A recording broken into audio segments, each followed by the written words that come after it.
Hello, everybody. Scott Golden here with the SmackDown review for May 7th, 2021.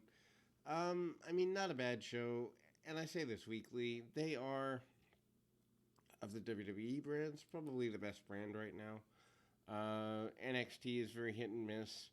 They have one or two main event good segments, and ultimately the rest of it is mid-level at best.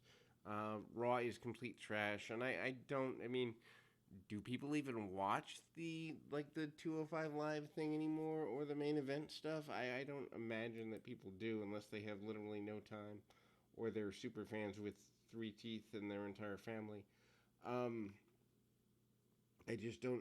I don't understand that whole concept. But anyway, the throwback concept to SmackDown, I think, is lame. I'm not a fan of the whole throwback thing. A throwback with a show that's got, 20 years of history, 21 years, something like that. I don't know. It seems lame. I don't get it. Anyway, they use the 80s signature to start the show. They open the show showing old clips from 80s and 90s. It focuses on The Rock, including Gene Okerlund's voice, Gorilla Monsoon, and Vince McMahon. Michael Cole and Pat McCaffrey open the show at ringside. McCaffrey's dressed like Vince from the 90s, and Cole is dressed like late 90s Michael Cole. They show clips from the first SmackDown at the end of August 1999, featuring The Rock and Triple H.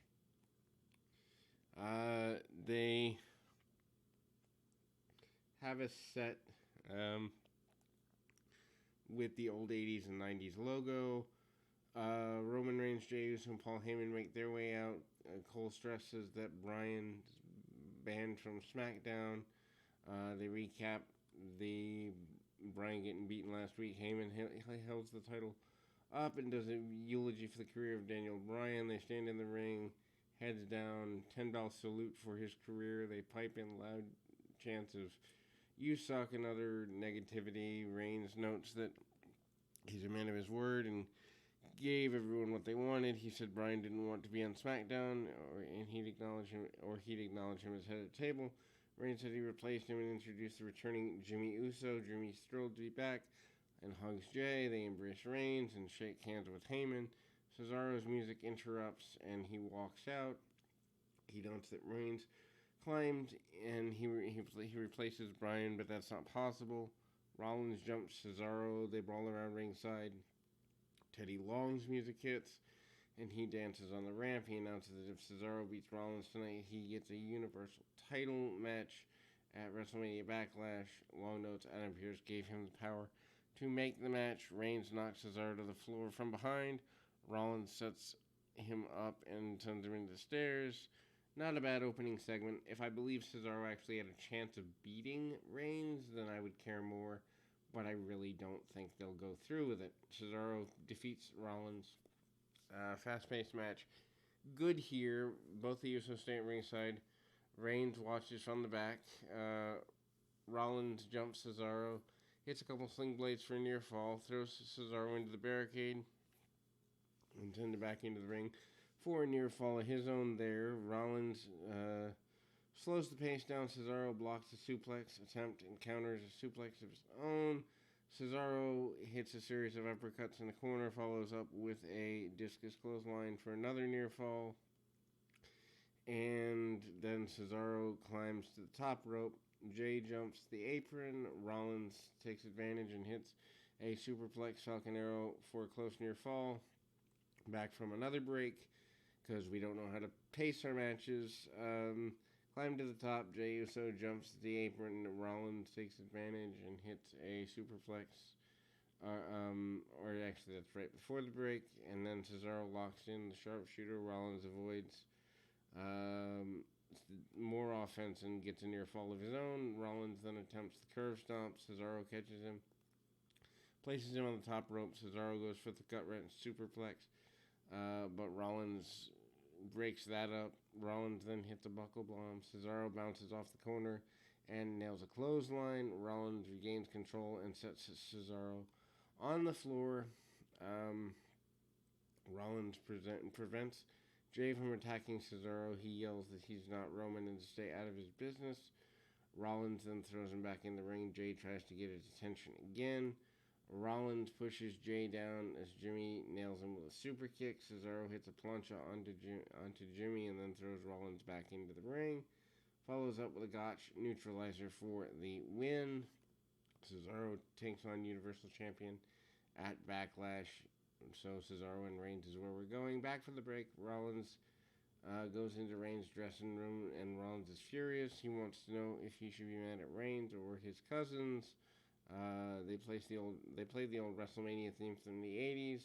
They show Austin attacking Booker T in the supermarket from December 2001. Teddy Long speaks with Sonya Deville. Deville excited to run SmackDown with Long. Sami Zayn approached and talked about conspiracy theories against him. Long tries to help and announce a match against The Undertaker. Zayn pointed out that The Undertaker's retired. Long then announced a 10-man tag match and said one of Zayn's partners is King Booker. Deville corrected him that it's King Corbin. Long, Deville, and Zayn dance at the end of the segment. This is just goofy. Roman Reigns speaks to the Usos. In the dressing room, Reigns is furious that Jimmy helped Cesaro earlier. He points out that Reigns and Jay have a good operation going. And they let Jimmy, and Jimmy stood up for himself. Tells Reigns not to talk about him like that and the way he talks to Jay. Jay glares at Jimmy. Jimmy leaves, and Reigns told Jay to speak to him. This is decent. I like the Usos thing. I was actually wondering when the other Uso was going to return. Carmella and Ruby Riott, what a waste of time. Carmella has an early advantage. Riott sends her head first in the middle turnbuckle. Riott climbed to the second. Carmella cuts her off, follows up with a super kick for near fall. Lots of super kicks tonight. Anyway, Morgan jumps on the apron. Carmella knocks her off. Riott and Carmella go back and forth with turn attempts. Carmella locks in the Code of Silence for the win. SmackDown Moment of the Week features Edge and Hulk Hogan winning in 2002.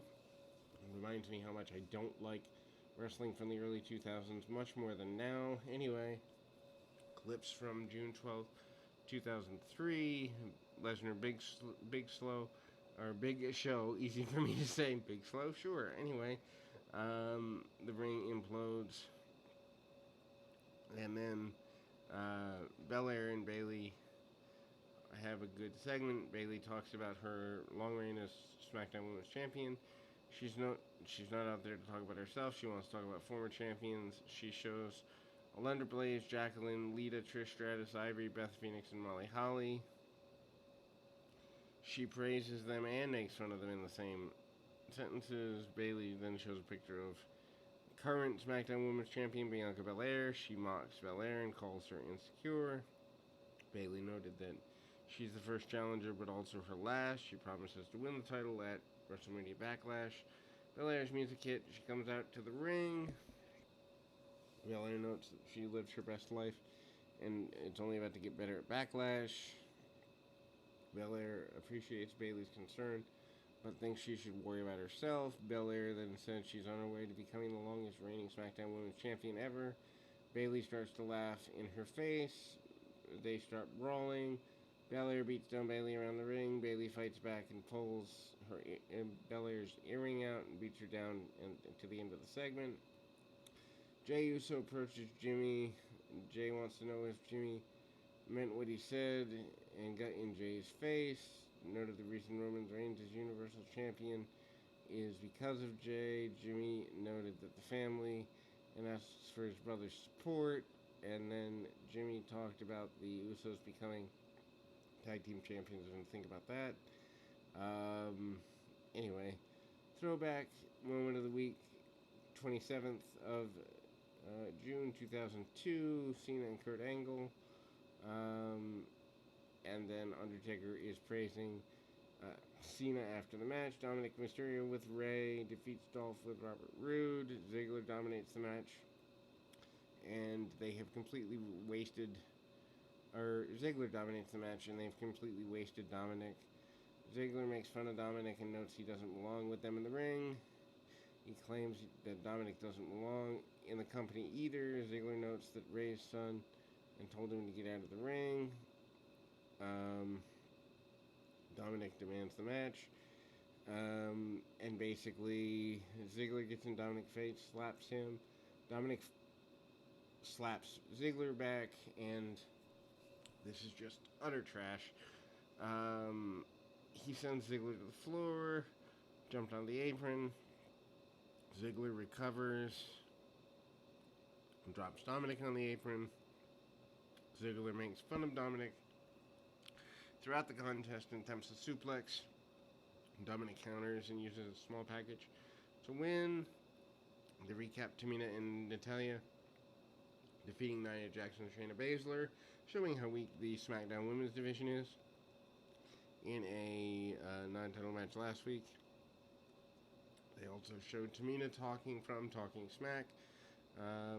In the back, Kayla Braxton interviews Reginald Jackson Baszler. Braxton notes Reginald takes on Tamina tonight. Reginald promises to defeat Tamina. They show old 80s commercials for ice cream bars featuring Hacksaw Duggan and the voice of Lord Alfred Hayes. This is probably one of the better parts of the show, because that's back when wrestling mattered. Anyway, Paul Heyman approaches Roman Reigns in the locker room. Reigns tells Heyman to bring him his cousin. Heyman asked which cousin. Reigns glared at him. Heyman had known what he meant. Tamina with Natalya defeats Reginald with Nia Jax and Shayna Baszler via DQ. Another waste of time segment, but that's only because they actually think this draws some semblance of fan involvement. This wasn't good and was more a showcase for Reginald. Tamina tries to attack Reginald, but avoid flips and rolls. He tries to slide between her legs. Tamina catches him, throws him into the corner, and climbs to the top. Tamina chased him, flips him over her, and he starts celebrating. Tamina rocks him with a super kick. That's like the fourth one of the night. Tamina climbs to the top rope, but Jax pulls Reginald out of the ring. Baszler shoved Tamina off the top for the DQ. Heels beat down Tamina and Natalya after the match. Baszler stomps on the elbow, and Jax gives a Samoan drop into the barricade. Jax and Baszler will defend the titles against Tamina and Natalya. And if those two win, they might as well just retire the women's tag team championships. Apollo Crews, Otis, Chad Gable, Sami Zayn, and King Corbin talking about the upcoming 10-man match. Crews praises everyone on the team, but he doesn't even hardly acknowledge Zayn. Big E, Shinsuke Nakamura, Kevin Owens, and the Street Profits cut a promo too. And then we have a show, I guess you'd say show-ending match, because there's a segment to end. This is the main event match, 10-man tag match. I hated it. Lots of people like it. I hate these types of matches because no one really gets over. Faces has the early advantage. Montez Ford nails a standing drop kick for near fall. Crews gains control and works over Ford for a while. Ford fights back, nails Zayn with a drop kick. Big E and Corbin go back and forth. This is not good. Corbin needs to be let go from the company. Big E rocks Corbin with a back elbow. Corbin pushes Big E into the corner. Heels attack him for a bit. Faces jump in. Brawl breaks out. All 10 men. Owens hits a frog splash off the apron onto Zayn, continuing their feud that's going on for years. Faces basically take control a bit. We go to break. We come back. Heels are finally in control. Otis hits a big splash on Owens in the corner. And then Crews avoids a stunner. Keeps Owen from tagging his partners. Otis attacks Big E on the floor. Owens rocks Zayn with a spinning heel kick in the ring. Nakamura gets a tag. Nakamura catches Zayn with a knee off the second turnbuckle. Corbin breaks up the pin attempt. Owens then jumps in the ring. Catches Crews with a stunner. Otis drags Owens to the floor. Owens fights back and then hits a bunch of super kicks. That's like 8 or 10 on the show, but he doesn't go down. Gable then catches Owens with a German suplex. Gable's been wasted. Dawkins knocks it down Gable, but Otis rocks Dawkins. With a clothesline, Ford hits a dive onto Otis. More needless dives. Nakamura attempted the Kinshasa. Zayn avoids it. Corbin hits the blind tag and hit the end of days on Nakamura for the win. Why? Anyway, Roman Reigns speaks with Jey Uso in the dressing room, talks about everything they accomplished, and acknowledges that they would deal with Jimmy in the ring. They air clips of Eddie Guerrero and Vince McMahon in Guerrero's lowrider in a SmackDown flashback. Universal Champion Jey Uso or Roman Reigns, Jey Uso, and Paul Heyman are in the ring. Reigns begins to speak. Jimmy interrupts. Jimmy wants to know where Jey stands. Jimmy showed clips from the Hell in a Cell last October. The I Quit Hell in a Cell match. Jey wouldn't quit until Jimmy jumped in the ring. Reigns caught him in the guillotine submission. Jey quit to save Jimmy. And then Jimmy got in Reigns' face, noted that he wouldn't quit. Reigns tells Jimmy to fall in line and acknowledge him. Reigns notes Jimmy doesn't want to. He can go home and watch SmackDown with his kids. Jey turned around, jumped out of the ring. He starts to walk to the back, stop, and then Jey chases after Jimmy in the aisle, tries to convince to align. Cesaro jumps Reigns in the ring, beats him down. Initially, Jimmy stopped Jey from saving Reigns. Jey jumps in the ring. Cesaro beats him down too. Jimmy jumps in to save Jey. Cesaro rocks him with a pop-up uppercut. Cesaro then gives Jey the Gotch neutralizer. Cesaro picks up Reigns and hits the neutralizer on him as well. Michael Cole lets us know that Cesaro says he could beat or has proven he could win the championship. The only match next week that's been announced is the Women's Tag Champs Shayna Baszler and Nia Jax defending against Tamina and Natalya. What a weak match that is. And really, honestly, other than the Usos gimmick that they're going to try and stretch out for weeks longer than it should go, SmackDown was a relatively skippable show this week. Anyway, till next time, keep your feet on the ground, your mind in the moment.